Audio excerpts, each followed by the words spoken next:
नास्यं जन्म रक्षालय नियतिमति प्रत्यगज्ञानबन्धं श्रेयोदं शास्त्रगम्यं श्रुतिगतवदने मुख्यवृत्त्याभिधेयम् लक्ष्मी सत्यासमेतं बहुगुणवदनं मेदि पूर्वारदूरं भक्तिश्रुत्यादिनित्यं भजनपरगतिं भावये वेणुकृष्णम् आम्रस्तम्भात् समागत्य रामकुण्डान्यहत्यः नम्रन्नोमि जगन्नाथं रोपास्तं अनधीत्य महाभाष्यं यस्य व्याकृष्णोपासने दशनाथं तत्त्वोदमिरावहम् पूर्णबोधगुरुन् वन्दे दयाव्यान् व्यासदेशिकान् महदण्डकुर्वन्ति येनायं निरणाय मध्वगुरुसद्भाष्यप्रकाशाशयः प्राकण्डितप्रतिपाददर्शनगणः पाखण्डिगुरुवर्णवः शिष्येभ्यस्तमदाय वित्तमुभयं प्रारम्भिविद्यां सोऽयं श्रीरघुनाथतीर्थगुरुराट् विदध्यान्मते नारायणं गुणैः सर्वैर्दीर्णं दोषवर्जितं ज्ञेयं गम्यं गुरुंश्चात्वा सुतार्थमुच्यते ॐ नमो ब्रह्मविज्ञाता ॐ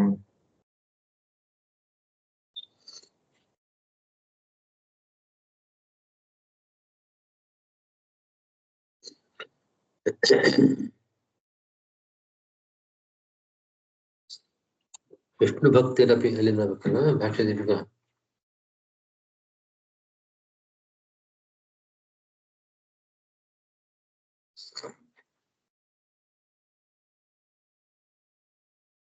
ಇದು ಪರೀಕ್ಷೆ ಲೋಕ ಅಲ್ಲಿಂದ ಆಗ್ಬೇಕು ಗುರುಗಳೇ ಭಾಷ್ಯ ಮೂಲ ಅದಾಯ್ತಲ್ಲ ನಿನ್ನೆ ಆಗಿದೆ ಅದು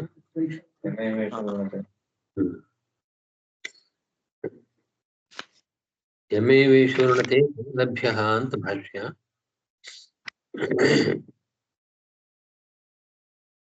ಭಾಷ್ಯದೀಪಿಕಾದಲ್ಲಿ ವಿಷ್ಣು ಭಕ್ತಿರಪಿ ಬ್ರಹ್ಮವಿದ್ಯಾಯಾಂ ಅಧಿಕಾರಃ ಇತ್ಯೇತತ್ ಕಠಶ್ರುತ್ಯ ದರ್ಶಯತಿ ಭಕ್ತಿಮಾನ್ ಪರಮೇ ವಿಷ್ಣು ಅಂತ ಪ್ರಾರಂಭದಲ್ಲಿ ಹೇಳಿದ್ದಾರೆ. ಅದು ವಿಷ್ಣು ಭಕ್ತಿ ಅನ್ನೋದು ಅಧಮ ಮಧ್ಯಮ ಉತ್ತಮ ಎಲ್ಲಾ ಅಧಿಕಾರಿಗಳಿಗೂ ಬೇಕಾದದ್ದು. ಬ್ರಹ್ಮವಿದ್ಯಾದಲ್ಲಿ ಇದು ಅಧಿಕಾರ ಅಂತನೋ ವಿಷಯದಲ್ಲಿ ಕಠಶ್ರುತಿಯನ್ನ ಉದಾಹರಿಸ್ತಾ ಇದ್ದಾರೆ. ಕಠೋಪನಿಷದ್ ವಾಕ್ಯ ಯಮೇವ ಏಷೋ ಋಣತೆ ತೇನ ಲಭ್ಯ ಅಂತ ಆ ವಾಕ್ಯ ಅದು.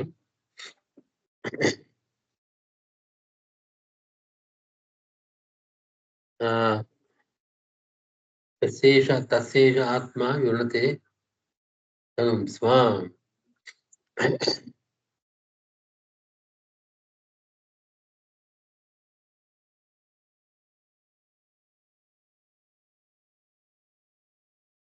ಅಥರ್ವಣೇಪಿ ಏಂ ಪಠ್ಯತೆ. ಈ ಶ್ರುತಿ ವಾಕ್ಯ ಕಠಶ್ರುತಿಯಲ್ಲೂ ಇದೆ, ಅಥರ್ವಣ ಶ್ರುತಿಯಲ್ಲೂ ಇದೆ, ಮುಂಡಕೋಪನಿಷತ್ತಲ್ಲೂ ಬರ್ತದೆ.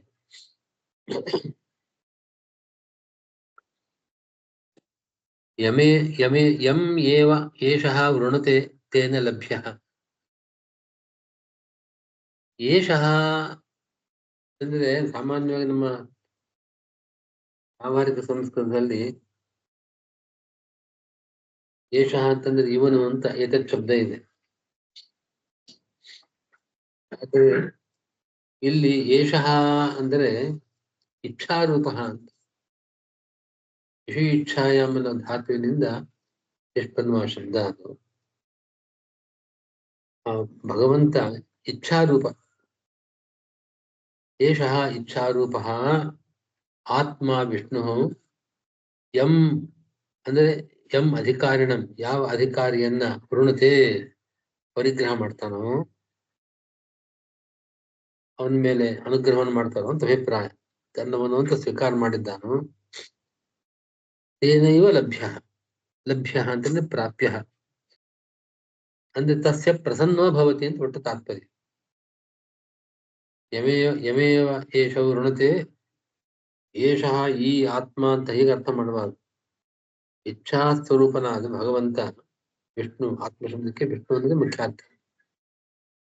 ಯಾವ ಅಧಿಕಾರಿಯನ್ನ ಪರಿಗ್ರಹ ಮಾಡ್ತಾನೋ, ಸ್ವೀಯತ್ವೇನ ತನ್ನವನು ಅಂತ ಸ್ವೀಕಾರ ಮಾಡ್ತಾ ಇದ್ದಾನೋ, ಅವನಿಂದ ಲಭ್ಯ, ಅವನಿಗೆ ಪ್ರಾಪ್ಯನಾದವನು ಅಂದ್ರೆ ತಾತ್ಪರ್ಯ ಅವನ ವಿಷಯದಲ್ಲಿ ಪ್ರಸನ್ನನಾಗ್ತಾನೆ.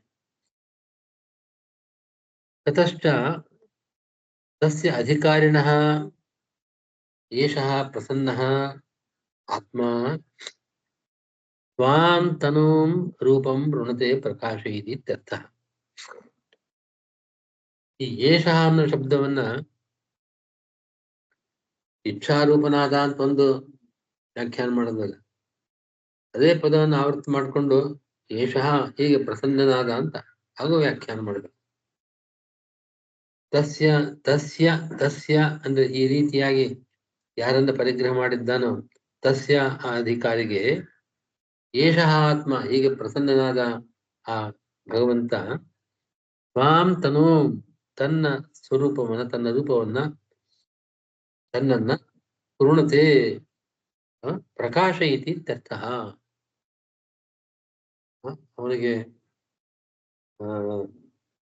ಯಮೇವೇಶ ವೃಣತೆ ತೇನ ಲಭ್ಯ, ಅಲ್ಲಿ ವೃಣತೆ ಅಂತ ಅನ್ನೋ ಒಂದು ಪದ ತಗೊಂಡಿದ್ದಾರೆ. ಮೊದಲನೇ ವಾಕ್ಯದಲ್ಲಿ ಯಮೇವ ಏಷ ವೃಣತೆ ತೇನ ಲಭ್ಯ, ತಸ್ಯೇಷ ಆತ್ಮ ವೃಣತೆ ತನು ಸ್ವಾಂ ಅಂತನೋ ಈ ಇಲ್ಲೂ ವೃಣತೆ ಅನ್ನೋ ಪದ ಇದೆ. ತಸ್ಯೇಷ ಆತ್ಮ ವೃಣತೆ ತನು ಸ್ವಾಂ. ತಸ್ಯ ಅಂದ್ರೆ ಆ ಅಧಿಕಾರಿ ಅವನು ಪರಿಗ್ರಹ ಮಾಡಿದ ಅಧಿಕಾರಿಗೆ ಏಷಃ ಹಿಂದಿನ ವಾಕ್ಯದಲ್ಲಿ ಹಾಗೆ ಆಗಿದ್ದಾನೆ ಅಂತ ಹೇಳಿದ ಆ ಪ್ರಸನ್ನನಾದ ಆ ಪರಮಾತ್ಮ ತನ್ನ ರೂಪವನ್ನ ವೃಣತೆ ಅಂದ್ರೆ ಪ್ರಕಾಶ ಇದೆ ಅಂತಿಲ್ಲ ಅರ್ಥ. ವೃಣತೆ ಅನ್ನೋ ಶಬ್ದಕ್ಕೆ ಬಿ ಅನ್ನೋ ಉಪಸರ್ಗ ಸೇರಿಸಿದ್ರೆ ವಿವೃಣತೆ ಅಂತ ಆಗತ್ತೆ. ವಿವರಿಸ್ತಾನೆ ಅಂತಂದ್ರೆ ಪ್ರಕಾಶ ಪಡಿಸ್ತಾನೆ ಅಂತ ಅರ್ಥ. ಅತ್ರ ಭಕ್ತಮೇವ ಚ ವೃಣತೆ ಇತಿ ಪ್ರಸಿದ್ಧಃ ಇತಿ ಪ್ರಮೇಯದೀಪೋಕ್ತರೀತ್ಯಾ ವೃಣತೆ ಇತ್ಯನೇನ ಭಕ್ತತ್ವಂ ಸೂಚಿತಂ.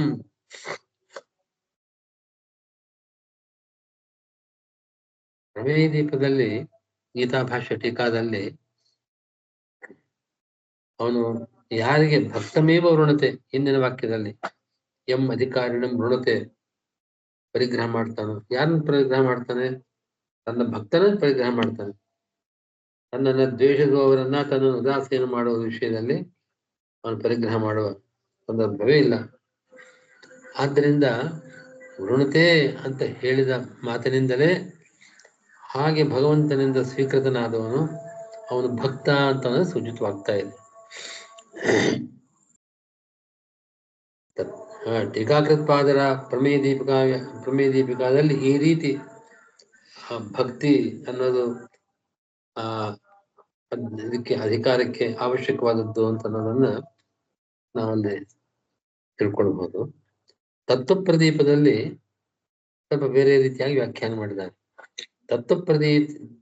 ಪ್ರದೀಪೇತು ಯಮೇವ ಏಷಃ ಪರಮಾತ್ಮ ಭಕ್ತಿದಾನೇನ ವೃಣತೆ ಸ್ವೀಕರೋತಿ ತೇನ ಪ್ರಾಪ್ಯಃ ಯತಃ ತಸ್ಯೈವ ಸ್ವಾಂ ತನುಂ ಪ್ರಕಾಶಯತಿ ಇತ್ಯುಕ್ತಂ. ಯಮೇವೇಷ ವೃಣತೆ ತೇನ ಲಭ್ಯಃ ಅನ್ನೋದು ಮೊದಲನೇ ವಾಕ್ಯ. ಪರಮಾತ್ಮ ಯಾರನ್ನ ಸ್ವೀಕಾರ ಮಾಡ್ತಾನೋ, ಸ್ವೀಕಾರ ಮಾಡ್ತಾನೆ ಅಂತ ಹೇಗೆ ಸ್ವೀಕಾರ ಮಾಡ್ತಾನೆ? ಅವನಿಗೆ ಭಕ್ತಿಯನ್ನು ಕೊಟ್ಟು, ಭಕ್ತಿದಾನೇನ. ಅವನ ಅನುಗ್ರಹವಿಲ್ಲದ್ರೆ ಭಕ್ತಿಯನ್ನು ಹುಟ್ಟೋದಿಲ್ಲ. ಆದ್ರೆ ಆ ಭಕ್ತಿ ಹುಟ್ಟೋದಕ್ಕೂ ಭಗವಂತನ ಯಾರು ಸಾತ್ವಿಕನೋ, ಮೋಕ್ಷ ಯೋಗ್ಯನೋ ಅಂಥವನಿಗೆ ಅವನು ಭಕ್ತಿಯನ್ನು ವಿಶೇಷವಾಗಿ ವೃದ್ಧಿ ಆಗುವಂತೆ ಮಾಡ್ತಾ ಇದ್ದಾನೆ. ಹೀಗೆ ವ್ಯಾಖ್ಯಾನ ಮಾಡಿದ.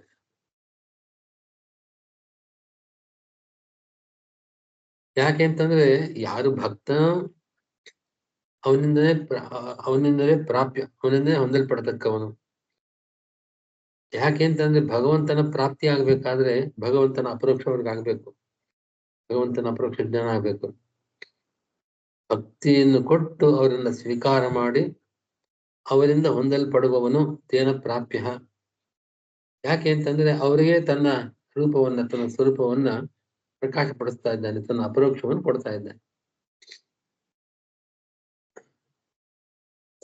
ಸಾಚ ಭಕ್ತಿ ವಿಷ್ಣು ಸರ್ವಾಧಿಕ ಅನ್ಯೇಷ್ವಪಿ ಯಥಾಯೋಗ್ಯ ಬ್ರಹ್ಮವಿದ್ಯೋಪಯೋಗಿನಿ ಇತ್ಯರ್ಥೆ ಶ್ವೇತಾಶ್ವತರಾಣಾಂ ಶ್ರುತಿಂ ದರ್ಶಯತಿ ಯಸ್ಯೇತಿ ಭಕ್ತಿ ಬೇಕು ಅಂತ ಹೇಳಿದ್ರಲ್ಲ, ಭಗವಂತನಲ್ಲಿ ಮಾಡತಕ್ಕಂತ ಭಕ್ತಿ ಸರ್ವಾಧಿಕ ಭಕ್ತಿ ಆಗಬೇಕು. ಭಗವದ್ ಇತರರಲ್ಲಿ ಮಾಡುವ ಭಕ್ತಿಗಿಂತಲೂ ಅತ್ಯಂತ ಅಧಿಕವಾದ ಭಕ್ತಿಯನ್ನು ಭಗವಂತನಲ್ಲಿ ಮಾಡಬೇಕು. ಇತರರಲ್ಲೂ ಕೂಡ ಭಕ್ತಿ ಮಾಡಬೇಕು. ಅನ್ಯೇಶ್ವಪಿ ಭಗವದ್ ಭಿನ್ನೇಶು ಅನ್ಯೇಷಪಿ, ದೇವತೆಗಳಲ್ಲಿ ಗುರುಗಳಲ್ಲಿ ಭಕ್ತಿಯನ್ನು ಮಾಡೋದು ಅವಶ್ಯಕತೆ ಇದೆ. ಅದರಲ್ಲಿ ತಾರತಮ್ಯನ ಯಥಾಯೋಗ್ಯ ಭಕ್ತಿ ಮಾಡ. ಹೀಗೆ ಭಕ್ತಿ ಭಗವಂತನಲ್ಲಿ ಭಗವದ್ ಇತರರಲ್ಲಿ ಯಥಾಯೋಗ್ಯವಾಗಿ ಮಾಡತಕ್ಕಂಥ ಭಕ್ತಿಯೇ ಬ್ರಹ್ಮವಿದ್ಯೆಗೆ ಸಹಾಯಕವಾಗುತ್ತೆ. ಈ ವಿಷಯವನ್ನು ಹೇಳ್ತಕ್ಕಂತಹ ಶ್ರುತಿ ಶ್ವೇತಾಶ್ವತರೋಪನಿಷತ್ ವಾಕ್ಯ ಅದು. ಯಸ್ಯ ದೇವೇ ಪರಾ ಭಕ್ತಿ ಯಥಾ ದೇವೇ ತಥಾ ಗುರು ತಸ್ಯೈತೆ ಕಥಿತಾ ಹ್ಯರ್ಥಾಃ ಪ್ರಕಾಶಂತೆ ಮಹಾತ್ಮನಃ ಅಂತ ಈ ಶ್ರುತಿ ಶ್ವೇತಾಶ್ವತರೋಪನಿಷತ್ತಿನ ಶ್ರುತಿ. ಯಸ್ಯ ಅಂತನೋ ಶ್ರುತಿ ಅದು. ಯಸ್ಯ ದೇವೇ ಪರಾಭಕ್ತಿ ಯಥಾ ಅನ್ನೋ ಯಥಾ ಅನ್ನೋ ಪದ ಇದೆಯಲ್ಲ, ಯಥಾ ಇತಿ ಆವರ್ತದೆ, ಅದನ್ನು ಒಂದೊಂದು ಎರಡು ಸರ್ತಿ ಆವರ್ತಿ ಮಾಡ್ಕೊಳ್ಬೇಕು. ತಥಾ ಅನ್ನೋ ಪದ ಏನರ್ಥ ಅದಕ್ಕೆಂದ್ರೆ, ತಥಾ ಅಂದ್ರೆ ಅದರಂತೆ ಹಾಗೆ ಅಂತಲೂ ಅರ್ಥ ಇದೆ. ಇಲ್ಲಿ ತಥಾ ಅನ್ನೋದು ಸಮುಚ್ಚಯವನ್ನು ಹೇಳ್ತದೆ ಅಂತ ಹೇಳ್ತಾರೆ. ಕಥಿತಾಹ ಅನ್ನೋ ಪದ ಹಾಗೂ ಪದಚ್ಛೇದ ಮಾಡಬಹುದು, ಅಕಥಿತಾಹ ಅಂತ ಪದಚ್ಛೇದ ಮಾಡಬಹುದು.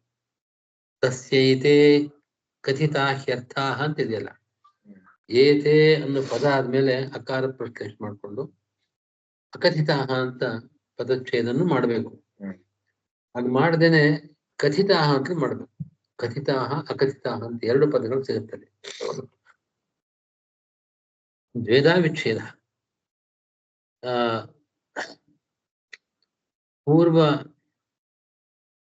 ಪೂರ್ವದೇವ ಅಂತ ಅದೇ ಪೂರ್ವದೇವಾದಿಭಿ ಗುರುಣ ಇದು ವಿಶೇಷ. ಹಿಂದಿನವರು ಅವರು ಹೇಳದೇ ಇದ್ದದ್ದು ಕೂಡ ಗುರುಗಳು ಉಪದೇಶ ಮಾಡ್ಬೇಕಾದ್ರೆ ಯಾವುದನ್ನ ಅವ್ರು ಹೇಳಿದ್ದನ್ನು ಮಾತ್ರ ಅವನಿಗೆ ಪ್ರಕಾಶ ಅಂದ್ರೆ ನೆನಪಿಗೆ ಬರ್ತದೆ ಅಂತೆಲ್ಲ. ಗುರುಗಳು ಉಪದೇಶ ಮಾಡದ ವಿಷಯವೂ ಕೂಡ ಕಥಿತಾಹ ಹಿ ಅರ್ಥಾಹ ಪ್ರಕಾಶಂತೆ. ಆ ಗುರು ಅನುಗ್ರಹ, ಭಗವದ್ ಅನುಗ್ರಹ ಇದ್ದ ಪಕ್ಷದಲ್ಲಿ ಗುರುಗಳು ಯಾವುದನ್ನ ಹೇಳಿಲ್ವೋ ಅಂಥ ವಿಷಯಗಳು ಕೂಡ ಅವರಿಗೆ ಸ್ಫುರಣ ಆಗ್ತಾ ಇದೆ.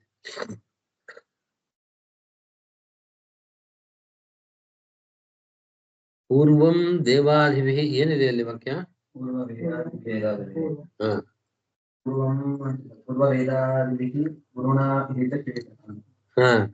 ಅದೇ ಅದು ತಿದ್ದುಪಡಿ ಆಗ್ಬೇಕು ಅಂತ ಅನ್ಸತ್ತೆ. ಪೂರ್ವಂ ದೇವಾದಿಭಿ ಪೂರ್ವಂ ಅಂತಿದೆ.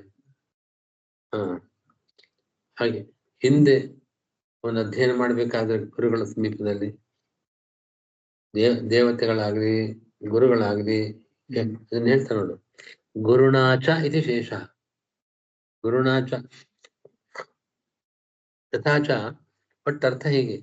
ಯಸ್ಯ ಅಧಿಕಾರಿಣಃ ದೇವೇ ಅಂದ್ರೆ ವಿಷ್ಣುವು ಅಂತ, ದೇವ ಅಂತಂದ್ರೆ ವಿಷ್ಣುವು, ಅದಕ್ಕೆ ವಿಷ್ಣುವು ಅಂತ ಅರ್ಥ. ಇಲ್ಲಿ ದೇವೇ ವಿಷ್ಣು. ದೇವ ಶಬ್ದಕ್ಕೆ ದ್ಯೋತನಾದಿ ಗುಣೇ ಅಂತ ಅರ್ಥ ಅಲ್ವಾ? ದಿವಧಾತು ದಿವಕ್ಕೆ ತುಂಬಾ ಅರ್ಥ ಇದೆ. ದಿವ ಕ್ರೀಡಾ ವಿಜಿಗೀಷ ದ್ಯುತಿ ಮದ ಸ್ವಪ್ನ ಕಾಂತಿ ಗತಿ ಕೊನೆಗೆ ಬರುವ. ಅದರಲ್ಲಿ ದ್ಯೋತನ ಅನೇಕ ಗುಣಗಳನ್ನು ಹೇಳ್ತಕ್ಕಂಥ ಧಾತು ಅದು. ಹಾಗೆ ದ್ಯೋತನಾದಿ ಪ್ರಕಾಶಾದಿ ಗುಣ ವಿಶಿಷ್ಟನಾದ ವಿಷ್ಣುವಿನಲ್ಲಿ ಯಸ್ಯ ದೇವೇ ವಿಷ್ಣು, ದ್ಯೋತನಾದಿ ಗುಣ ವಿಶಿಷ್ಟನಾದ ವಿಷ್ಣುವಿನಲ್ಲಿ ಪರಾಭಕ್ತಿ, ಪರಾ ಅಂದ್ರೆ ಸರ್ವಾಧಿಕ ಭಕ್ತಿ ಮಾಡ್ತಾನೋ ಅಸ್ತಿ ಸ್ಥಿತಿಯೋ ತಥಾ ಹಾಗೆಯೇ ದೇವೇ ಯಸ್ಯ ದೇವೇ ಪರಾಭಕ್ತಿ ಯಥಾ ದೇವೇ ತಥಾ ಗುರು. ತಥಾ ದೇವೇ ಮತ್ತು ಅಂತ ಅರ್ಥ ಇದೆ, ಸಮುಚ್ಯಾರ್ಥಕವಾದದ್ದಲ್ವಾ. ಮತ್ತು ದೇವೇ ಅಂದ್ರೆ ತದಿತರ ದೇವತೆಗಳಲ್ಲಿ ಬ್ರಹ್ಮಾದಿ ದೇವತೆಗಳಲ್ಲಿ ಯಥಾ ಭಕ್ತಿ, ಯಥಾ ಅಂದ್ರೆ ಯಥಾಯೋಗ್ಯ ಅಂತ ಅರ್ಥ. ಆಯಾಯ ದೇವತೆಗಳ ಯೋಗ್ಯತಾನುಸಾರವಾಗಿ ತಾರತಮ್ಯಾನುಸಾರವಾಗಿ ಭಕ್ತಿ ಇದೆಯೋ, ಪುನಃ ತಥಾ ಅಂತ ಅನ್ನೋದನ್ನ ನಾನು ಅರ್ಥ ಮಾಡ್ಕೊಡಿ. ತಥಾ ಗುರೌ ಅನ್ಯೇಷು ಸ್ವೋತ್ತಮೇಶು, ಗುರು ಅಂತಂದ್ರೆ ಒಬ್ಬರೇ ಗುರುಗಳು ಅಂತಲ್ಲ, ಸ್ವೋತ್ತಮರಾದ ಎಲ್ಲ ಗುರುಗಳಲ್ಲೂ ಕೂಡ ಯಥಾಯೋಗ್ಯ ಭಕ್ತಿರಸ್ತಿ, ಅಲ್ಲೂ ಕೂಡ ತಾರತಮ್ಯಾನುಸಾರ ಭಕ್ತಿ ಇರಬೇಕು. ಹೀಗೆ ಇದ್ದವನು ಯಥದೇವೇ ಪರಾಭಕ್ತಿ ಯಥಾ ದೇವೇ ತಥಾ ಗುರು ತಸ್ಯೈತೆ ಕಥಿತಾಖ್ಯರ್ಥಾಃ ತಸ್ಯೈತೆ ಕಥಿತಾಖ್ಯರ್ಥಾಃ ಪ್ರಕಾಶಂತೆ ಮಹಾತ್ಮನಃ ತಸ್ಯ ಮಹಾತ್ಮನಃ ಅಂತ ಅಲ್ಲಿಗನ್ವಿ.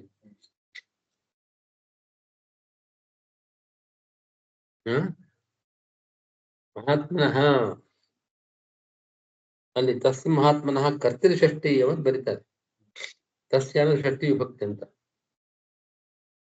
ತತ್ಕರ್ತೃಕ ಅನ್ನೋ ಅರ್ಥದಲ್ಲಿ ಷಷ್ಠಿ ವಿಭಕ್ತಿ ಅಂತ ತಗೊಳ್ಬೇಕು. ತೇನ ಅಧಿಕಾರಿಣ ಪೂರ್ವಂ ದೇವಾದಿಭಿ ವೇದಾದಿಭಿ ಅಂತಿದೆ. ವೇದಾದಿಭಿ ಅಲ್ಲೇನಿದೆ? ವೇದಾದಿಭಿ ಆಗ್ಬಹುದು. ವೇದಗಳಿಂದ ಗುರುಣಾವ ಕಥಿತಾಃ ಏತೆ ಅಂದ್ರೆ ಉಕ್ತಾಃ ಅರ್ಥಾಃ ಪರಾಪರ ತತ್ವರೂಪಾಃ ಪ್ರಕಾಶ್ಯಂತೆ ಜ್ಞಾಯಂತೆ ಇತ್ಯರ್ಥಃ. ಅವರಿಗೆ ಅಂದ್ರೆ ಅವರ ಅನುಗ್ರಹವಿಲ್ಲದೆ ಹೋದ್ರೆ ಅವ್ರು ಹೇಳಿದ್ದು ಸ್ಮರಣೆಗೆ ಬರೋದಿಲ್ಲ. ಅನುಗ್ರಹವಿದ್ದರೆ ಅವ್ರು ಹೇಳಿದ ವಿಷಯಗಳೆಲ್ಲ ಪರಾಪರ ತತ್ವ ವಿಷಯಕವಾದ ಎಲ್ಲ ಅದರ ಸ್ಮರಣೆ ಪ್ರಕಾಶ್ಯಂತೆ ಜ್ಞಾಯಂತೆ ಇತ್ಯರ್ಥಃ. ಯದ್ವಾ ಏತೆ ಸಮಾಧಿ ರೂಪಾಃ ಅರ್ಥಾಃ ಪುನಃ ನೋಡಿ, ಹಿಂದೆ ಹೇಳಿದ್ದು ಅರ್ಥ ಅಂತಂದ್ರೆ ವಾಕ್ಯದ ಅರ್ಥ, ಪದದ ಅರ್ಥ ಇತ್ಯಾದಿಗಳು ಅಂತ ಅನ್ನೋ ವಿಷಯದಲ್ಲಿ. ಇವಾಗ ಇನ್ನೊಂದು ರೀತಿ ವ್ಯಾಖ್ಯಾನ ಮಾಡ್ತಾರೆ, ಬೇರೆ ರೀತಿ ಅರ್ಥ. ತಸ್ಯ ಏತೇ ಅರ್ಥಾಃ, ಅರ್ಥ ಶಬ್ದಕ್ಕೆ ಇಲ್ಲಿ ಗುಣ ಅಂತ ಅರ್ಥ. ಏತೇ ಅರ್ಥಾಃ ಸಮಾಧಿ ರೂಪಾಃ ಅರ್ಥಾಃ ಗುಣಾಃ. ಅರ್ಥ ಶಬ್ದಕ್ಕೆ ಅರ್ಥ್ಯಂತೆ ಇತಿ ಅರ್ಥಾಃ, ನಮ್ಮಲ್ಲಿ ಇರಬೇಕು ಅಂತ ನಾವು ಬಯಸ್ತಕ್ಕಂತಹ ಗುಣಗಳು, ಶಮದಮಾದಿ ಗುಣಗಳು. ತಸ್ಯ ಏತೆ ಸಮಾಧಿ ರೂಪಾಃ ಗುಣಾಃ ತಸ್ಮಿನ್ ಪ್ರಕಾಶ್ಯಂತೆ ದೃಶ್ಯಂತೆ.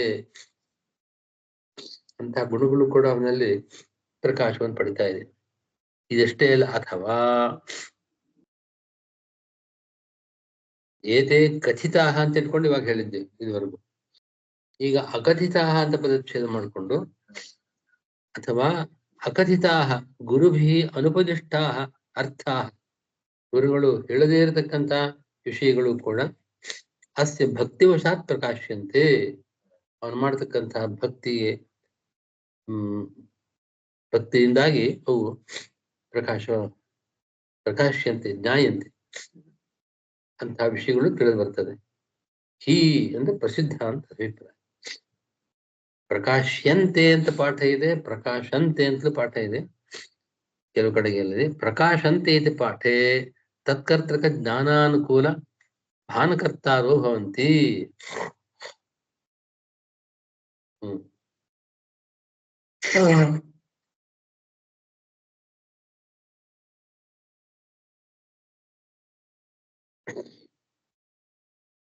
ಪ್ರಕಾಶ್ಯಂತೆ ಎಂದು ಪಾಠದಲ್ಲಿ ಜ್ಞಾಯಂತೆ ಅಂತ ವ್ಯಾಖ್ಯಾನ ಮಾಡುದು. ಅವನಿಗಿದ್ದ ಆ ಸಮಾಧಿ ರೂಪ ಗುಣಗಳು ಅವನಿಗೆ ಬರತಕ್ಕಂತಹ ಜ್ಞಾನಾನುಕೂಲ ಭಾನಕರ್ತಾರ ಭವಂತಿ. ಭಾನ ಅಂದ್ರೆ ಪ್ರತಿಭಾ, ಅಂತ ಪ್ರತಿಭೆಯನ್ನು ಉಂಟು ಮಾಡ್ತಾರೆ. ಅಂತಹ ವಿಷಯಗಳು ಗುರುಗಳು ಉಪದೇಶ ಮಾಡದೇ ಇರತಕ್ಕಂತಹ ವಿಷಯಗಳು ಕೂಡ ಭಕ್ತಿಯಿಂದಾಗಿ ಅವನ ಜ್ಞಾನಕ್ಕೆ ಅನುಕೂಲವಾಗುವಂತೆ ಪ್ರತಿಭಾನ ಆಗುತ್ತೆ. ಇತ್ಯಾದಿ ಶ್ರುತಿಭ್ಯಶ್ಚ ಅಂತ ಭಾಷ್ಯದಲ್ಲಿದೆ. ಇತ್ಯಾದಿ ಶ್ರುತಿಭ್ಯಶ್ಚ ಅನ್ನೋದಕ್ಕೆ ಇತ್ಯಸ್ಯ ಅಧಿಕಾರ ಉಕ್ತಃ ಇತ್ಯನೇನ ಅನ್ವಯ. ಹಿಂದೆ ಬಂದ ಅಧಿಕಾರಶ್ಚೋಕ್ತೋ ಭಾಗವತ ತಂತ್ರೇ ಅಂತ ಬಂದಿದೆ, ಅಲ್ಲಿಗೆ ಅನ್ವಯ ಮಾಡಬೇಕು. ಭಾಗವತ ತಂತ್ರದಲ್ಲಿ ಮಾತ್ರ ಅಲ್ಲ, ಇತ್ಯಾದಿ ಶ್ರುತಿಭ್ಯಷ್ಟ, ಈಗ ಉದಾಹರಿಸಿದ ಶ್ರುತಿಗಳಿಂದಲೂ ಕೂಡ ಈ ವಿಷಯ ಸ್ಪಷ್ಟವಾಗ್ತಾ ಇದೆ. ನ ಕೇವಲಂ ಮುಕ್ತಶ್ರುತಿಭಿಃ ಕಿಂತು ಭಕ್ತ್ಯಾ ತು ಅನನ್ಯಯಾ ಶಕ್ಯಃ ಅಹಮೇವಂ ವಿಧೋರ್ಜುನ ಜ್ಞಾತುಂ ದ್ರಷ್ಟುಂ ಇತ್ಯಾದಿ ಸ್ಮೃತಿಭ್ಯಶ್ಚೇತಿ ಚ ಶಬ್ದಾರ್ಥಃ. ಇತ್ಯಾದಿ ಶ್ರುತಿಭ್ಯಶ್ಚ ಅಂತಿದೆ. ಚಕಾರದಿಂದ ಸ್ಮೃತಿಗಳಿಂದಲೂ ಕೂಡ, ಸ್ಮೃತಿವಾಕ್ಯ ಅಂದ್ರೆ ಗೀತಾವಾಕ್ಯ. ಆ ಗೀತಾವಾಕ್ಯ ಪ್ರಸಿದ್ಧವಾದ ವಾಕ್ಯ ಅದು.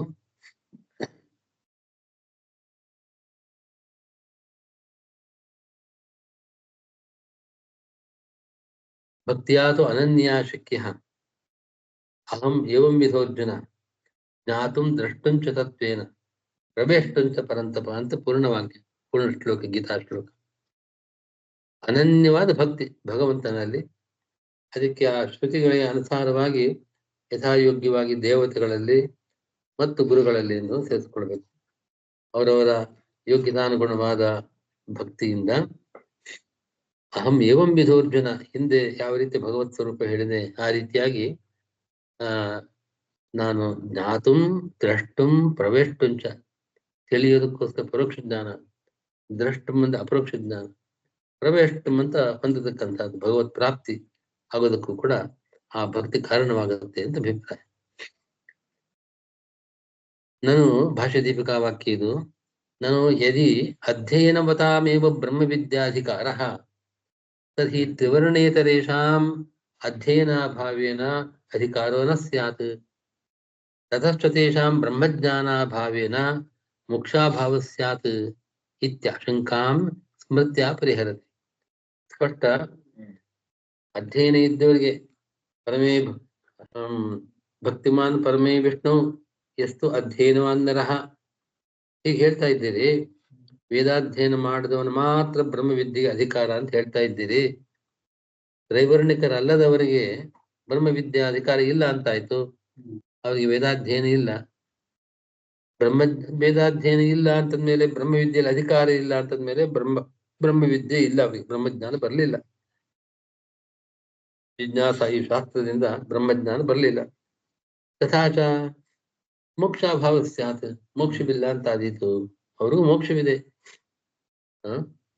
ಅಲ್ವೇ? ಆದ್ದರಿಂದ ಈ ಶಂಕೆಗೆ ಸ್ಮೃತಿಯಿಂದ ಉತ್ತರ ಕೊಡ್ತಾ ಇದ್ದಾರೆ. ಅಂತ್ಯಜ ಅಪಿ ಯೇ ಭಕ್ತಾಃ ನಾಮಜ್ಞಾನಾಧಿಕಾರಿಣಃ ಅಂತ ವ್ಯೋಮ ಸಂಹಿತಾಯಾಂಚ ಅಂತ ಒಂದು ಬರ್ತದೆ.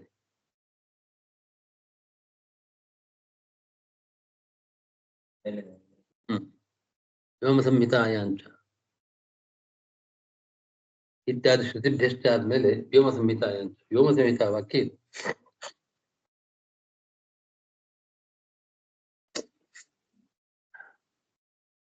ಅದಕ್ಕೆ ವ್ಯಾಖ್ಯಾನ ಭಾಷ್ಯ ದೀಪಿಕಾದಲ್ಲಿ. ಅದಕ್ಕೆ ಮುಂಚೆ ವ್ಯೋಮ ಸಂಹಿತಾಯಾಂಚ ಐತಿ ಪ್ರಕೃತ ಶಂಕಾ ನಿರಾಸ ಪೂರ್ವಕಂ ಇದು ಶೇಷ. ಬಂದ ಶಂಕೆಯನ್ನು ಪರಿಹಾರ ಮಾಡ್ತಾ ಈ ವ್ಯೋಮ ಸಂಹಿತಾದಲ್ಲಿ ಈ ರೀತಿ ಹೇಳ್ತಾ ಇದೆ. ಪೂರ್ವಗ್ರಂಥ ಸಮುಚ್ಚಯೇ ಚ ಶಬ್ದ, ಹಿಂದಿನ ಶ್ರುತಿ ಸ್ಮೃತಿಗಳು ಮಾತ್ರವಲ್ಲದೆ ವ್ಯೋಮಸಂಹಿತಾದಲ್ಲೂ ಅಂತ ಹಾಗೆ ಚ ಶಬ್ದ ಸಮುಚ್ಚಯ ಹೇಳ್ತಕ್ಕಂಥ. ಅಸ್ಯಾಪಿ ಅಧಿಕಾರ ಉಕ್ತಃ ಇತ್ಯನೇನ ಅನ್ವಯ. ವ್ಯೋಮ ಸಂಹಿತಾಯಾಂಚ ಅಧಿಕಾರ ಉಕ್ತಃ ಅಂತ ಹಿಂದೆ ಬಂದ ಅಧಿಕಾರ ಶ್ಲೋಕ್ತು ಭಾಗವತ ತಂತ್ರ ಅಂತಲ್ಲಿದೆ, ಅದು ಅಧಿಕಾರ ಉಕ್ತಃ ಅಂತ ಅಲ್ಲಿಗೆ ಅನ್ವಯ ಮಾಡ್ಕೊಳ್ಬೇಕು. ಆದ್ರೆ ಅಂತ್ಯಜ ಅಪಿ ಯೇ ಭಕ್ತಾಃ ಅನ್ನೋದಕ್ಕೆ ವ್ಯಾಖ್ಯಾನ ಭಾಷ್ಯ ದೀಪಿಕಾದಲ್ಲಿ ಅಂತೆ ಭವಾಃ ಅಂತ್ಯಾಃ ತೇಷು ಜಾತಾಃ ಅಂತ್ಯಜಾಃ. ಅಂತ್ಯಜ ಶಬ್ದಕ್ಕೆ ತ್ರಿವರ್ಣ ಬಾಹ್ಯಾಃ ಅಂತ ಅರ್ಥ. ಅಂತೆ ಅಂದರೆ ಹಿಂದೆ ಹೇಳಿದ 3 ವರ್ಣಗಳ ಅನಂತರದಲ್ಲಿ ಶೂದ್ರ ವರ್ಣದಲ್ಲಿ ಅಂತ ಅರ್ಥ ಆಗ್ತದೆ. ಅಲ್ಲಿ ಹುಟ್ಟಿದವರು ಅಂತ್ಯಜಾಃ ತ್ರಿವರ್ಣ ಬಾಹ್ಯಾಃ. ಅಯಂಚ ಅರ್ಥಃ ವಿಷ್ಣುನಾಮ ಸ್ವಾಧ್ಯಾಯೋಂತ್ಯ ಅಂತ್ಯಾನಾಂ ಇತ್ಯೇತದ್ ಅವತಾರಿಕಾರೂಪೇಯ ನಾಗ್ನಿರ್ನಯಜ್ಞ ಶೂದ್ರಸ್ಯ ಇತ್ಯಾದೇಃ ತ್ರಿವರ್ಣ ವಾಕ್ಯಾನಾಮಿತಿ ನ್ಯಾಯದೀಪಿಕೆಯ ಸೂಚಿತಃ. ಅಂತ್ಯಜರು ಅಂತಂದ್ರೆ ವರ್ಣಭಾಷ್ಯರು ಅಂತ ಅರ್ಥ ಪ್ರಸಿದ್ಧವಾಗಿದೆ, ಆದ್ರೆ ಇಲ್ಲ ಅಂತ ಅರ್ಥ ಮಾಡ್ತಿರೋದು ಶೂದ್ರರು ಅಂತ ಮಾಡ್ತಾ ಇದ್ದಾರೆ. ಅಂತ್ಯಜಾಹ ಅಂತಂದ್ರೆ ಹಾಗೆ. ತ್ರಿವರ್ಣ ಭಾಷ್ಯರು ಅಂತ, ತ್ರಿವರ್ಣದಲ್ಲಿ ಬ್ರಾಹ್ಮಣ, ಕ್ಷತ್ರಿಯ, ವೈಶ್ಯ ಈ ವರ್ಣಗಳಲ್ಲಿ ಸೇರದೇ ಇದ್ದವರು, ಈ ವರ್ಣದಿಂದ ಹೊರಗಿದ್ದವರು ಅಂತ ಈ ರೀತಿಯ ಅರ್ಥ ವಿಷ್ಣುನಾಮ ಸ್ವಾಧ್ಯಾಯೋ ಅಂತ್ಯಾನಾಂ ಅಂತ ಒಂದು ವಾಕ್ಯ. ಅದು ನ್ಯಾಯದೀಪಿಕಾದಲ್ಲಿ, ನ್ಯಾಯದೀಪಿಕಾ ಅಂತಂದ್ರೆ ಗೀತಾ ತಾತ್ಪರ್ಯ, ಟೀಕಾಕೃತ್ಪಾದರ ವ್ಯಾಖ್ಯಾನ. ಗೀತಾ ಭಾಷ್ಯಕ್ಕೆ ಪ್ರಮೇಯ ದೀಪಿಕಾ, ಈ ಆಚಾರ್ಯರ ಗೀತಾ ತಾತ್ಪರ್ಯಕ್ಕೆ ನ್ಯಾಯದೀಪಿಕಾ ಅಂತಿದೆ. ಅಲ್ಲಿ ವಿಷ್ಣುನಾಮ ಸ್ವಾಧ್ಯಾಯೋಂತ್ಯಾನಾಂ ಅಂತ ಆಚಾರ್ಯರ ವಾಕ್ಯ. ಅದಕ್ಕೆ ಅವತಾರಿಕಾ ರೂಪವಾಗಿ ನ್ಯಾಯ ದೀಪದಲ್ಲಿ ನಾಗ್ನಿರ್ನಯಜ್ಞ ಶೂದ್ರಸ್ಯ ಅಂತ ಇತ್ಯಾದೇಹೇ ತ್ರಿವರ್ಣ ವಾಕ್ಯಾನಾಂ ಅಂತ ಅರ್ಥ ಮಾಡ್ತಾರೆ. ಅಲ್ಲಿ ಆಚಾರ್ಯರ ವಾಕ್ಯದಲ್ಲಿ ಅಂತ್ಯಾನಾಂ ಅಂತ ಮಾತ್ರ ಇದೆ. ಅಂತ್ಯರು ಅಂತ ಅನ್ನೋದಕ್ಕೆ ಟೀಕಾಕೃತ್ಪಾದರ ವ್ಯಾಖ್ಯಾನ ನಾಗ್ನಿರ್ನಯಜ್ಞ ಶೂದ್ರಸ್ಯ ಅಂತ ವಾಕ್ಯವನ್ನ ಉದಾಹರಿಸಿ ಈ ಪ್ರಮಾಣಗಳ ಅನುಸಾರವಾಗಿ ತ್ರಿವರ್ಣ ಭಾಷ್ಯರಾಗಿದ್ದಾರೆ ಅಂತ ವ್ಯಾಖ್ಯಾನ ಮಾಡಿದಾರಲ್ವೇ. ಅದರಿಂದ ಅಂತ್ಯಜರು ಅಂದ್ರೆ ತ್ರಿವರ್ಣ ವಾಕ್ಯರು ಅಂತ ಅರ್ಥ ಆಗ್ತದೆ. ನಾಗ್ನಿರ್ನಯಜ್ಞ ಶೂದ್ರಸ್ಯ ಅಂತ ಪ್ರಮಾಣ ವಾಕ್ಯ. ಅಲ್ಲಿ ಶೂದ್ರಸ್ಯ ಅಂತ ಪದ ಇದೆ, ಇಲ್ಲಿ ಅಂತ್ಯ ಅನ್ನೋ ಪದಕ್ಕೆ ತ್ರಿವರ್ಣ ಬಾಕ್ಯ ಅಂತ ವ್ಯಾಖ್ಯಾನ ಮಾಡ್ತಾರೆ ಅದಕ್ಕೆ. ಆದ್ದರಿಂದ ಅಗ್ನಿಯಾಗಲಿ ಯಜ್ಞವಾಗಲಿ ಶೂದ್ರನಿಗಿಲ್ಲ ಅಂತ ಶೂದ್ರನೇ ಇಲ್ಲಿ ವಿವಕ್ಷಿತ ಅಂತ್ಯಜ ಪದಕ್ಕೆ. ಅಂತ್ಯಜ ಅಪಿ ಯೇ ಭಕ್ತಾಃ, ಭಕ್ತಾಃ ಇತಿ ಭಕ್ತಿಮಾನ್ ಇತ್ಯುಕ್ತ ಬ್ರಹ್ಮವಿದ್ಯಾಧಿಕಾರ ಕಥನಂ. ಬ್ರಹ್ಮವಿದ್ಯೆಗೆ ಅಧಿಕಾರಗಳಲ್ಲಿ ವಿಷ್ಣು ಭಕ್ತಿ ಒಂದಿದೆಯಲ್ಲ, ಭಕ್ತಿಮಾನ್ ಪರಮೇ ವಿಷ್ಣು ಅಂತ ಹೇಳಿದ್ದು ಆ ಅಧಿಕಾರ. ಅವರು ಭಕ್ತರವರು, ಭಕ್ತಿ ಅನ್ನೋ ಅಧಿಕಾರ ಇದೆ. ಏವಂ ಭಕ್ತಿಮತಾಂ ಇತ್ಯಪಿ.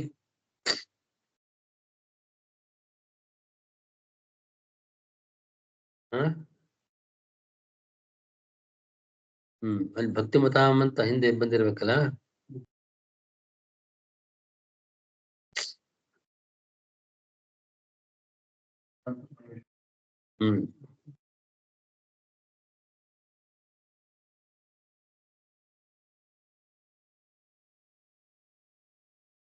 ಹೀಗೆ ಏದಚ್ಚು ಉಭಯಾನ್ಮಿ ಭಕ್ತಿಮಾನ್ ಪರಮೇಶ್ವರ ಅತ್ಸರಿ ಸಮ್ಯಕ್ ಭಕ್ತಿಮತಾಂ ಹರುವಂತ ಒಂದು ವಾಕ್ಯ ಬಂದಿದೆ. ಅಲ್ಲಿ ಭಕ್ತಿಮತಾಂ ಅನ್ನೋ ಪದ ಇದೆ. ಭಕ್ತಿಮಾನ್ ಪರಮೇಶ್ವರ ಅಂತ ಅಲ್ಲಿ ಭಕ್ತಿಮಾನ್ ಅನ್ನೋ ಪದ ಇದೆ.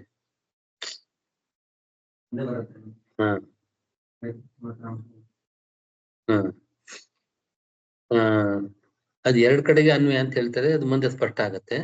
ತಥಾಚ ಅಂತ ಅನ್ನೋದು ಪದಗಳ ಯೋಜನೆ, ಅಲ್ಲಿ ನಮಗೆ ಪೂರ್ತಿ ಸ್ಪಷ್ಟನೆ ಸಿಗುತ್ತೆ.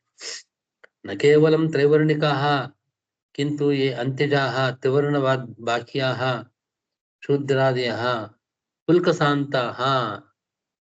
ಪುಲ್ಕಸ ಅಂತ ಅದೊಂದು ಜಾತಿ. ಪುಲ್ಕಸ ಭಾಗವತದಲ್ಲಿ ಆಂಧ್ರ ಪುಲ್ಕಸ ಅಂತ, ಪುಲ್ಕಸ ಅನ್ನೋ ಪದ ಪ್ರಯೋಗ ಇದೆ. ಅದೊಂದು ಜಾತಿ. ತ್ರಿವರ್ಣ ಬಾಹ್ಯಾಃ ಪುಲ್ಕಸಾಂತ, ಶೂದ್ರನ್ನ ಆರು ಮಾಡಿ ಪುಲ್ಕಸ ಅನ್ನೋದವರಿಗೆ. ತೇ ಯದ್ಯಪಿ ವೈದಿಕ ಬ್ರಹ್ಮಜ್ಞಾನ ಅನಧಿಕಾರಿಣಃ ತಥಾಪಿ ಯತೋ ಭಕ್ತಾಃ ಅಥೋ ನಾಮಜ್ಞಾನಾಧಿಕಾರಿಣಃ ವಿಷ್ಣುನಾಮಜ್ಞಾನತಃ ಸ್ವಾಧ್ಯಾಯಾಧಿಕಾರಿಣಃ. ವಿಷ್ಣುನಾಮ ಜ್ಞಾನ ತತ್ ಸ್ವಾಧ್ಯಾಯಾಧಿಕಾರಿಣಃ ಅತಃ ತೇ ಬ್ರಹ್ಮಜ್ಞಾನ ಮುಕ್ತ್ಯಧಿಕಾರಿಣಃ ಇತಿ ಯೋಜನಾ. ಒಟ್ಟು ಈ ಶ್ಲೋಕದ ಅಭಿಪ್ರಾಯ ಹೇಗೆ, ತ್ರೈವರ್ಣಿಕರು ಮಾತ್ರ ಅಧಿಕಾರಿಗಳು ಅಂತಲ್ಲ, ವೈದಿಕ ಬ್ರಹ್ಮಜ್ಞಾನಕ್ಕೆ, ವೇದದಿಂದ ಬರತಕ್ಕಂಥ ಬ್ರಹ್ಮಜ್ಞಾನಕ್ಕೆ ತ್ರೈವರ್ಣಿಕರೇ ಅಧಿಕಾರಿಗಳು. ತ್ರೈವರ್ಣಿಕರಲ್ಲದೆ ಅಂತ್ಯಜರು, ತ್ರಿವರ್ಣ ಬಾಕ್ಯರು, ಶೂದ್ರಾದಿಗಳು ಅವರೆಲ್ಲರೂ ಕೂಡ ವೈದಿಕ ಬ್ರಹ್ಮಜ್ಞಾನಕ್ಕೆ ಅಧಿಕಾರಿಗಳಲ್ಲ. ಆದರೂ ಅವರು ಭಕ್ತಾ ಅಂತ್ಯಜ ಅಪಿ ಯೇ ಭಕ್ತಾ, ಅವರು ಅಂತ್ಯಜರ ಇದ್ದರೂ ಕೂಡ ಭಕ್ತರು ಆಗಿದ್ದಾರೆ. ಆದ್ದರಿಂದ ಅವರಿಗೆ ನಾಮಜ್ಞಾನ ಅಧಿಕಾರಿಣ ವಿಷ್ಣುನಾಮ ಜ್ಞಾನತಃ ಜ್ಞಾನ, ವಿಷ್ಣುನಾಮ ಜ್ಞಾನ, ಭಗವಂತನ ನಾಮಗಳ ಜ್ಞಾನ, ಅದರ ಸ್ವಾಧ್ಯಾಯ, ಅದರದ್ದ ಅಧ್ಯಯನ, ನಾಮಜ್ಞಾನವನ್ನು ಪಡೆಯಲಿಕ್ಕೆ ಅಧಿಕಾರಿಗಳವರು. ನಾಮಜ್ಞಾನ ಅಂತ ಹೇಳ್ತಾರೆ. ಎಲ್ಲವೂ ಬಂತದ್ರಲ್ಲಿ ವಿಷ್ಣುನಾಮ ಸಹಸ್ರನಾಮದ ಫಲ ಹೇಳ್ಬೇಕಾದ್ರೆ ಆ ವಿಷಯ ಬಂದಿರಬೇಕಲ್ಲಿ.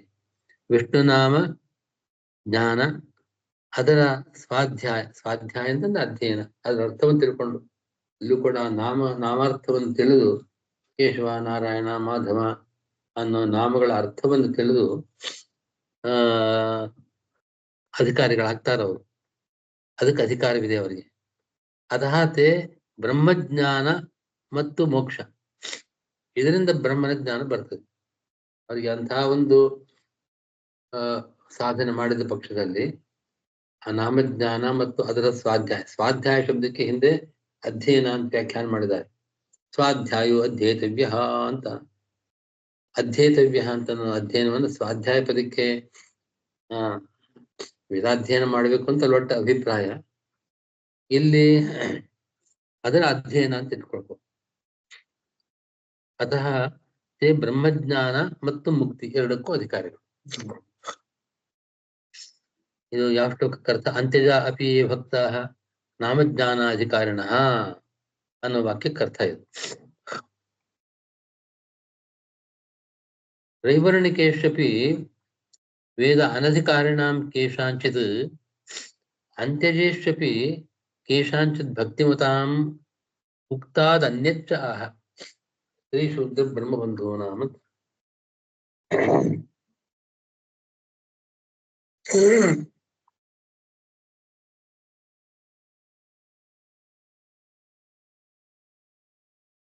ತ್ರೈವರ್ಣಿಕರಲ್ಲಿದ್ದಾರೆ, ಆದರೆ ಅವರಿಗೆ ಬ್ರಹ್ಮಜ್ಞಾನಕ್ಕೆ ಅಧಿಕಾರಿ, ವೇದಾಧಿಕಾರಿಗಳಾಗೋದಿಲ್ಲ.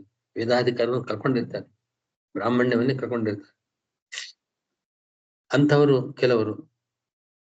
ಅಂತ್ಯದಲ್ಲಿ ಇರೋರು ಭಕ್ತಿ, ಈಗಾಗಲೇ ಹೇಳಿದಂತೆ ಭಗವದ್ಭಕ್ತಿ, ವಿಶೇಷವಾದ ಭಗವದ್ಭಕ್ತಿಯನ್ನ ಪಡೆದವರು.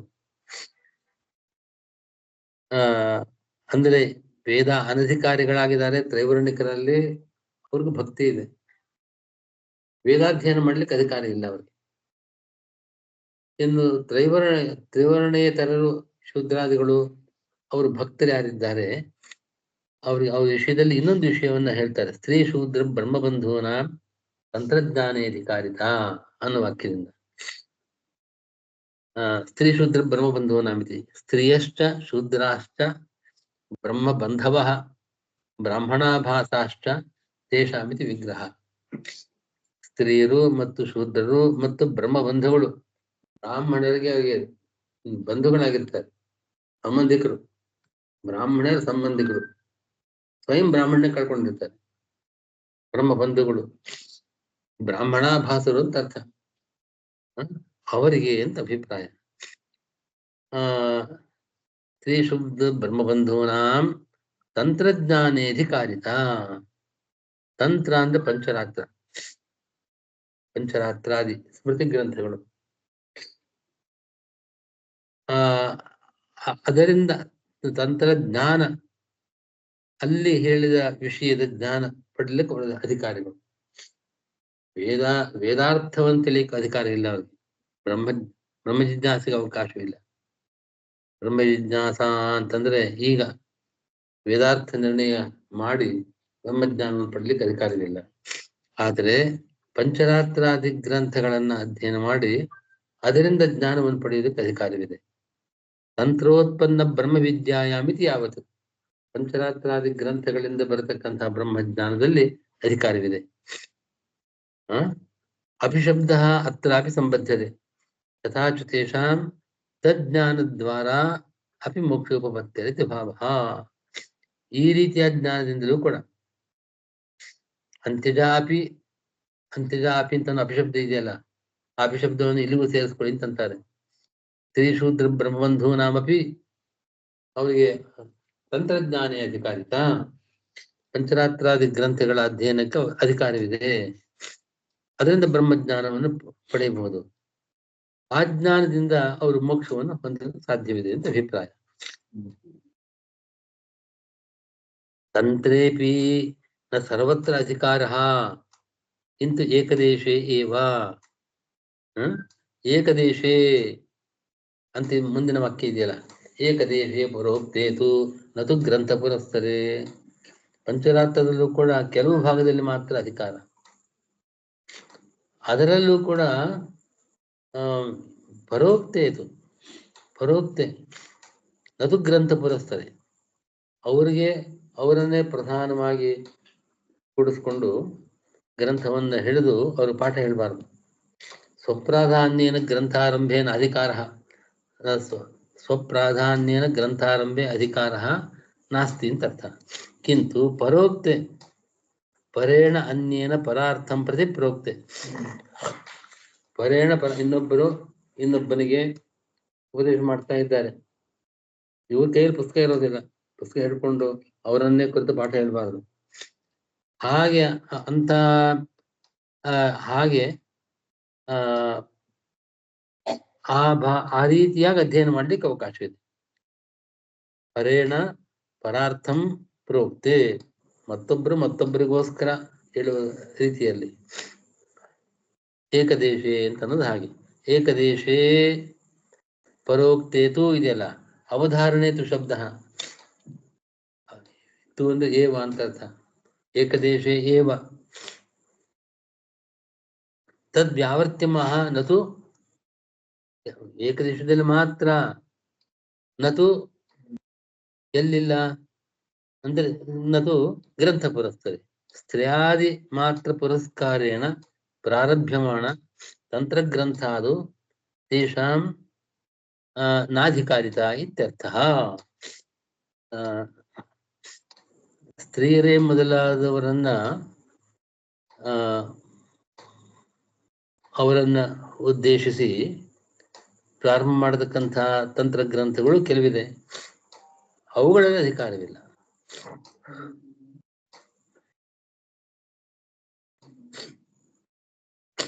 ಇವರೊಂದು ವಿಷಯ ಹೇಳ್ತಾರೆ ನೋಡಿ, ಅನೇನ ಸ್ತ್ರೀ ಶೂದ್ರಾದಿ ಮಾತ್ರಂ ಪುರಸ್ಕೃತ್ಯ ಪುರಾಣಾದಿ ಗ್ರಂಥ ಪ್ರವಚನಮಪಿ ನ ಕಾರ್ಯಂ ಇತ್ಯುಕ್ತಂ ಭವತಿ.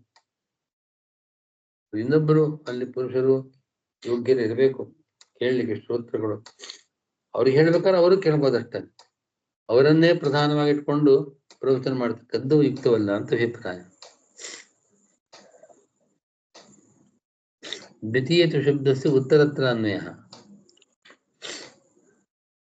ಅಲ್ಲಿ ತ್ರೈವರ್ಣಿಕಾನಾಂ ಅಂತ ಮುಂದೆ ಬರುತ್ತಲ್ಲ, ಅಲ್ಲಿ ಆ ತು ಶಬ್ದವನ್ನು ಏಕದೇಶೇ ಪರೋಕ್ತೇತು ನತು, ನತು ಎರಡು ತು ಇದೆ ಅಲ್ಲಿ, ಆ ಒಂದು ತುವನ್ನ ತ್ರೈವರ್ಣಿಕಾನ ಅಂತೂ ಅಲ್ಲಿ ಸೇರಿಸ್ಕೊಳ್ಳಿ.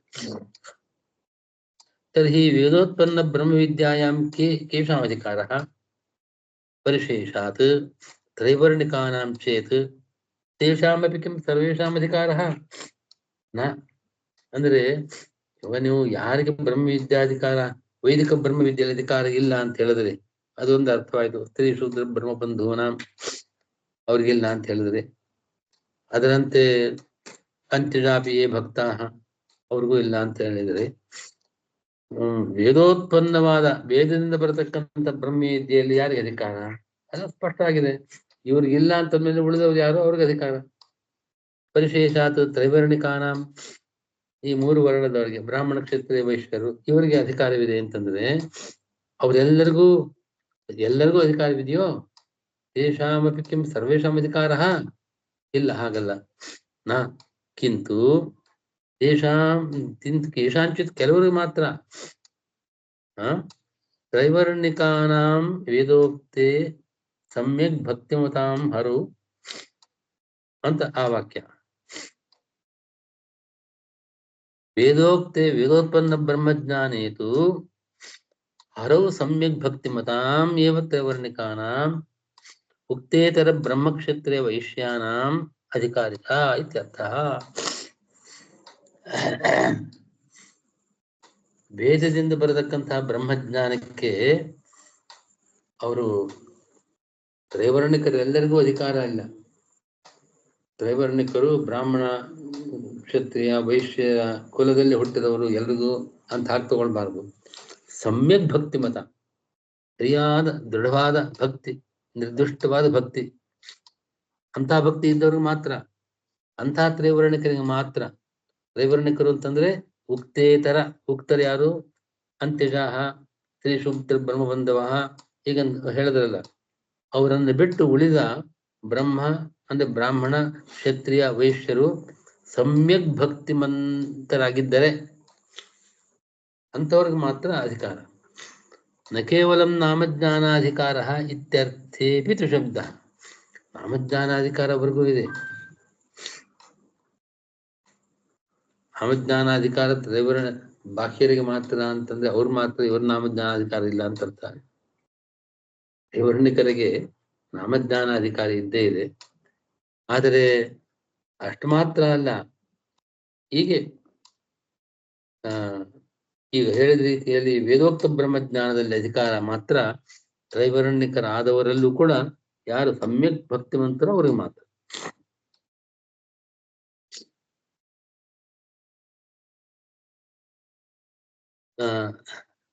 ತರ್ಹಿ ವೇದೋತ್ಪನ್ನ ಬ್ರಹ್ಮವಿದ್ಯಾಯಾಂ ಕೇಶಾಂ ಅಧಿಕಾರಃ ಅದಾಯ್ತಲ್ಲ, ಅದನ್ನಾಯ್ತು.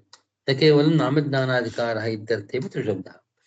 ಸಪತ್ನಿ ಮೇ ಪರಾಧಮ ಪತಿಂ ಮೇ ಕೇವಲಂ ಕುರು ಅಂತ ವೇದವಾಕ್ಯ ಇದೆ. ಇತ್ಯಾದು ಸ್ತ್ರೀಣಾಮಪಿ ವೇದಾಧಿಕಾರ ದರ್ಶನಾತ್ ಕಥಂ ತಾಸಾಂ ಅಧಿಕಾರಃ ಅನಧಿಕಾರಃ ಇತ್ಯತಃ ಉಕ್ತಸ್ಯ ಅಪವಾದಮಃ. ಸಪತ್ನಿ ಮೇ ಪರಾಧಮ ಅಂತ ಒಂದು ವೇದವಾಕ್ಯ ಇದು, ಶಚೀದೇವಿ ವಾಕ್ಯ ಇದು. ಮುಂದೆ ಹೇಳ್ತಾರೆ,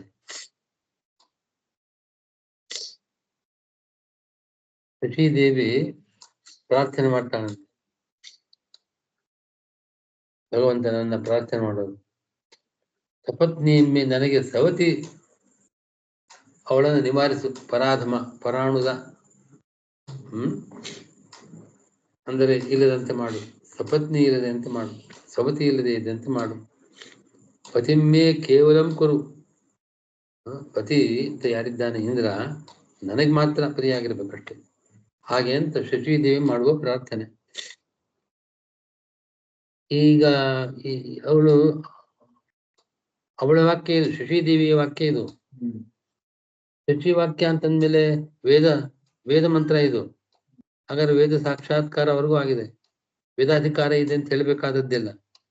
ಸ್ತ್ರೀ ಶಚಿ ಇಂದ್ರ ಪತ್ನಿ ಸ್ತ್ರೀ ಆದ್ರೂ ಕೂಡ ವೇದಾಧಿಕಾರ ಇದೆ ಅಂತ ಸ್ಪಷ್ಟ. ಸಪತ್ನಿ ಮೇ ಪರಾಧಮ ಪತಿಮ್ಮೆ ಕೇವಲಂ ಕುರು ಇತ್ಯಾದು ಸ್ತ್ರೀಣಾಮಪಿ ವೇದಾಧಿಕಾರ ದರ್ಶನಾತ್. ಸ್ತ್ರೀಯರಿಗೆ ವೇದಾಧಿಕಾರವಿಲ್ಲ ಅಂತ ಹೇಳಿದ್ರಲ್ಲ ಹೇಗೆ? ಅದಕ್ಕೆ ಉಕ್ತಸ್ಯ ಅಪವಾದಮಃ ಆಹುಹು. ಆಹುರಪಿ ಉತ್ತಮ ಸ್ತ್ರೀಣಾಂ ಅಧಿಕಾರಂತ ವೈದಿಕೆ. ವೈದಿಕೆ ಅಂತ ಅನ್ನೋದನ್ನ ಸ್ವಲ್ಪ ಬದಲಾವಣೆ ಮಾಡ್ಕೊಂಡು ಆವೃತ್ತಿ ಮಾಡ್ಕೊಳ್ಬೇಕು ಅಂತ ಹೇಳ್ತಾರೆ. ವೈದಿಕೆ ಇತ್ಯಸ್ಯ ವಿಪರಿಣಾಮೇನ ಆವೃತ್ತಿ. ಉತ್ತಮ ಸ್ತ್ರೀಣಾಮಿತಿ ತತ್ಪುರುಷ ಕರ್ಮಧಾರಿಯವು. ಉತ್ತಮ ಸ್ತ್ರೀಣಾಂ ಅನ್ನೋದು ಉತ್ತಮ ಮತ್ತು ಸ್ತ್ರೀ ಎರಡು ಪದಗಳಿಗೆ ಸಮಾಸ ಆಗಿ ಉತ್ತಮ ಸ್ತ್ರೀಣಾಂ ಅಂತಾಗಿದೆ. ಅದನ್ನು ತತ್ಪುರುಷ ಸಮಾಸ, ಕರ್ಮಧಾರಯ ಸಮಾಸ ಎರಡು ಅರ್ಥ ಆಗುವಂತೆ ನಾವು ವ್ಯಾಖ್ಯಾನ ಮಾಡಬೇಕು. ಯಥಾಚ ಏನರ್ಥ ಇದಕ್ಕೆ? ಯಾವುದಕ್ಕೆ? ಆಹುರಪ್ಯುತ್ತಮ ಸ್ತ್ರೀಣಾಂ ಅಧಿಕಾರಂತ ವೈದಿಕೆ ಅನ್ನೋ ವಾಕ್ಯಕ್ಕೆ ಏನರ್ಥ ಅಂದ್ರೆ, ನ ಕೇವಲಂ ಉತ್ತಮಾನಾಂ ದೇವಾನಾಂ ಸ್ತ್ರೀಣಾಂ ನಾಮಜ್ಞ, ನ ಕೇವಲಂ ಉತ್ತಮಾನಾಂ ದೇವಾನಾಂ ಸ್ತ್ರೀಣಾಂ ನಾಮಾದಿಜ್ಞಾನೆ ಅಧಿಕಾರಃ ಕಿಂತು ವೈದಿಕೇಪಿ ಜ್ಞಾನೆ. ಉತ್ತಮರಾದ ಉತ್ತಮ ಸ್ತ್ರೀಣಾಂ ಅಂತಿದೆಯಲ್ಲ, ಉತ್ತಮಾನಾಂ ಸ್ತ್ರೀಣಾಂ ಇದು ಷಷ್ಠಿ ತತ್ಪುರುಷ. ಉತ್ತಮರಾದ ದೇವತೆಗಳ ಪತ್ನಿಯರು ಅಂತ ಅರ್ಥ. ಮತ್ತು ಉತ್ತಮಾಶ್ಚತೆ ಸ್ತ್ರೀಯಶ್ಚ, ಉತ್ತಮರಾದ ಸ್ತ್ರೀಯರು, ಉತ್ತಮರಾದ ದೇವತೆಗಳ ಸ್ತ್ರೀಯರು, ಉತ್ತಮರಾದ ಸ್ತ್ರೀಯರು. ನ ಕೇವಲಂ ಉತ್ತಮಾನಾಂ ದೇವಾನಾಂ ಸ್ತ್ರೀಣಾಂ ಇದೆ ತತ್ಪುರುಷ ಕರ್ಮಧ, ತತ್ಪುರುಷ ಕರ್ಮಧಾರಿಯೋ ಅಂತ ಹೇಳಿದ್ರಲ್ಲ, ಅದರದ್ದು ವಿವರಣೆ. ತತ್ಪುರುಷ ಸಮಾಸ ಆದ್ರೆ ಉತ್ತಮಾನಾಂ ಸ್ತ್ರೀಣಾಂ, ಉತ್ತಮರಾದ ದೇವತೆಗಳ ಸ್ತ್ರೀಯರು ಅಂತ ಅರ್ಥ ಆಗುತ್ತೆ. ಕರ್ಮಧಾರಿ ಮಾಡಿದಾಗ ಉತ್ತಮರಾದ ಸ್ತ್ರೀಯರು ಅಂತ ಅರ್ಥ ಆಗುತ್ತೆ. ಅವ್ರಿಗೆ ಮಾತ್ರ ಅಲ್ಲ, ಅವರಿಗೆ ನಾಮಾದಿ ಜ್ಞಾನದ ಅಧಿಕಾರದಿಂದ ಅಷ್ಟೇ ಅಲ್ಲ, ಎಲ್ಲಾ ಸ್ತ್ರೀಯರಿಗೂ ಇರುವಂತೆ ಕಿಂತು ವೈದಿಕೇಪಿ ಜ್ಞಾನೆ ಅಂದ್ರೆ ವೇದೋತ್ಪನ್ನವಾದ ಬ್ರಹ್ಮವಿದ್ಯೆಯಲ್ಲೂ ಕೂಡ ಅಧಿಕಾರವಿದೆ. ಅಧಿಕಾರಮಾಹು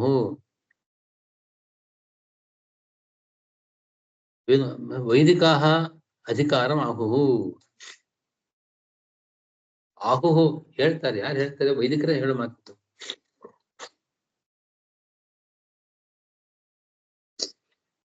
ದಾಹ ಉದಾಹರತಿ ಆ ವಾಕ್ಯಗಳನ್ನ. ಯಥೋರ್ವಶಿ ಯಮೀ ಚೈವ ಶತ್ಯಾದ್ಯಾಶ್ಚ ತಥಾ ಅಪರಾಹ ಅಂತ ವಾಕ್ಯ. ಏವ ಏವಂ, ಏವ ಅನ್ನೋದಕ್ಕೆ ಏವಂ ಅಂತ ಅರ್ಥ. ಯಥಾ ಊರ್ವಶಿ ಯಮೀ ಚ ಏವ ಅಂದ್ರೆ ಏವಂ ಅಂತ ಅರ್ಥ. ಯಮಿ ಅಂತಂದ್ರೆ ಯಮಸ್ಯ ಭಾರ್ಯ, ಯಮನ ಪತ್ನಿ ಶ್ಯಾಮಲಾ ಅಂತ ಹೆಸರು. ಶಬ್ದ ಸಮುಚ್ಚಯವನ್ನು ಹೇಳುತ್ತದೆ. ಆದ್ಯ ಶಬ್ದೇನ ಶತ್ಯಾದ್ಯ ಅಂತಿದೆಯಲ್ಲ, ಶಶಿ ಮೊದಲಾದವರು ಅಂತ ಆದಿ ಶಬ್ದದಿಂದ ಉಮಾ ಭಾರತ್ಯಾದಿ ಆಗ್ಬೇಕು ಅಲ್ವಾ? ಉಮಾ ರತ್ಯಾದಿ, ಸರಿ. ಉಮಾ ರತಿ ಮೊದಲಾದವರು ಇತ್ಯಾದಿ ಗೃಹ್ಯತೆ ಆದ್ರೂ ಹೌದು. ಅನುಕ್ತ ಸಮುಚ್ಚಯ ದ್ವಿತೀಯ, ಎರಡು ಚಕಾರಗಳಲ್ಲಿ ಹಿಂದೆ ಹೇಳಿದವರ ಸಮುಚ್ಚಯ, ಇಂದು ಹೇಳದೇ ಇದ್ದವರ ಸಮುಚ್ಚಯ ಎರಡನ್ನು ಹೇಳುತ್ತದೆ. ತೇನ ಮನುಷ್ಯಾದಿ ಕುಲೋತ್ಪನ್ನ ದೇವಸ್ತ್ರೀಯೋ ಗೃಹ್ಯಂತೆ. ದೇವತಾ ಸ್ತ್ರೀಯರವರು ಆದ್ರೆ ಮನುಷ್ಯ ಕುಲದಲ್ಲಿ ಹುಟ್ಟಿರ್ತಾರೆ ಅಂತವರು ಇದ್ದಾರೆ. ದ್ರೌಪದಿ, ದ್ರೌಪದಿ ಅಂತ ಸಾಕ್ಷಾತ್ ಭಾರತಿ ಅಲ್ಲದೆ ಪಾರ್ವತಿ ಮೊದಲಾದವರು. ತಥಾ ಶಬ್ದ ಉಪಮಾಯ ಮುಕ್ತ ಸಮುಚ್ಚಯ. ತಥಾ ಅಂದ್ರೆ ಅದರಂತೆ, ಹಾಗೆ, ಅಥವಾ ಹಿಂದೆ ಹೇಳಿದಂತೆ, ಅದು ಮತ್ತು ಇದು ಅಂತ ಅರ್ಥದ. ಅಪರಾಹ ಉತ್ತಮ ಸ್ತ್ರೀಭ್ಯ, ಅಪರಾಹ ಉತ್ತಮ ಸ್ತ್ರೀಭ್ಯೋ ಅನ್ಯಾಹ ಯಥಾ ಊರ್ವಶಿ ಯಮಿ ಯಮ ಭಾರ್ಯ ಶಶಿ ಮೊದಲಾದವರು. ತಥಾ ಅಪರಾಹ ಅಂತಿದೆ ಅಲ್ಲಿ. ಬೇರೆ ಇನ್ನಿತರರು ಅಂತಂದ್ರೆ ಈ ಉತ್ತಮ ಸ್ತ್ರೀಯರಿಗಿಂತ ಭಿನ್ನ ಬೇರೆಯವರು ಋಷಿಪತ್ನಿಗಳು ಅಂತ ವ್ಯಾಖ್ಯಾನ ಮಾಡ್ತಾರೆ. ಅಪರಾಹ ಅನ್ನೋದಕ್ಕೆ ಅವರಾಹ ಅಂತಲೂ ಇರಬಹುದು ಅಂತ ಹೇಳ್ತಾರೆ. ಅವರಾಹ ಅಂತಲೂ ಅರ್ಥ ಮಾಡಬಹುದು. ತಥಾ ಅವರಾಹ ಉತ್ತಮ ದೇವಸ್ತ್ರೀಪೇಕ್ಷೆಯ ಮಧ್ಯಮ ಋಷಿಪತ್ನೀನಾಂ ಅವರತ್ವಾತ್. ಋಷಿಪತ್ನಿಗಳು ಅಂತಲೇ ಅರ್ಥ, ಅಪರ ಅಥವಾ ಅವರ ಏನಾದ್ರು ಕೂಡ. ಅವರು ದೇವಸ್ತ್ರೀಯರಿಗಿಂತ ಇವರು ಕೆಳಗಿನವರು, ಅವರಾಹ. ವ್ಯೋಮ ಸಂಹಿತಾಯಾಮಿತಿ ಅಲ್ಲಿಗೆ ಅನ್ವಯ ಇತಿ ಅಂತ ಬರುತ್ತಲ್ಲ, ಅದು ವ್ಯೋಮ ಸಂಹಿತಾಯಾಮ್ ಅಂತ ಅಲ್ಲಿಗೆ ಅನ್ವಯ ಮಾಡ್ಕೊಳ್ಬೇಕು.